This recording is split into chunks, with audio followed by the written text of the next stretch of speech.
Hi friends, అందరికీ నమస్కారం.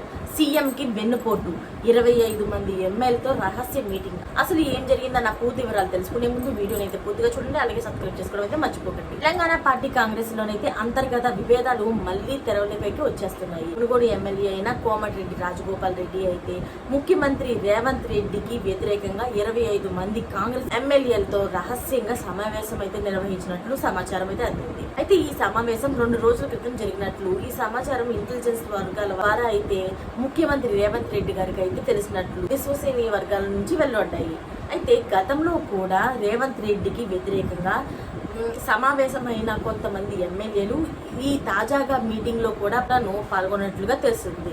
రహస్య సమావేశం తద్వారా కోమటిరెడ్డి రాజగోపాల్ రెడ్డి అయితే ప్రస్తుతం ఢిల్లీలో ఉన్నట్లుగా తెలుస్తుంది. ఈ పరిణామం రాష్ట్ర రాజకీయాల్లోని తీవ్ర చర్చనీయాంశంగా ఉంది. అయితే దీన్ని ఉత్కంఠకి దారితీసింది. సీఎం రేవంత్ రెడ్డి గారు వ్యతిరేకంగా అయితే రాజగోపాల్ రెడ్డి చేపట్టిన ఈ చర్యలు పార్టీలోని ఎలాంటి పరిణామాలకు దారితీస్తాయనేవి రాజకీయ వర్గాల్లో చర్చ అయితే జరుగుతుంది. ఇప్పటికే పార్టీలోని ఉన్న వారంతా కూడాను నేతలందరూ కూడా ఏకం చేసి సొంతంగా వర్గాన్ని ఏర్పాటు చేసుకోవడానికి రాజగోపాల్ రెడ్డి అయితే ప్రయత్నిస్తున్నట్లు ఊహాగానాలు అయితే వినిపిస్తున్నాయి. ఇది ముమ్మాటికి కూడా రేవంత్ రెడ్డి గారికి వెన్నుపోటే అవుతుందని చెప్పి రేవంత్ రెడ్డి గారికి సన్నిహితంగా ఉన్న నేతలందరూ కూడా భావిస్తున్నట్లు తెలుస్తుంది. మరిన్ని లేటెస్ట్ అప్డేట్స్ కోసం ఛానల్ అయితే సబ్స్క్రైబ్ చేసుకోండి. Thanks for watching friends.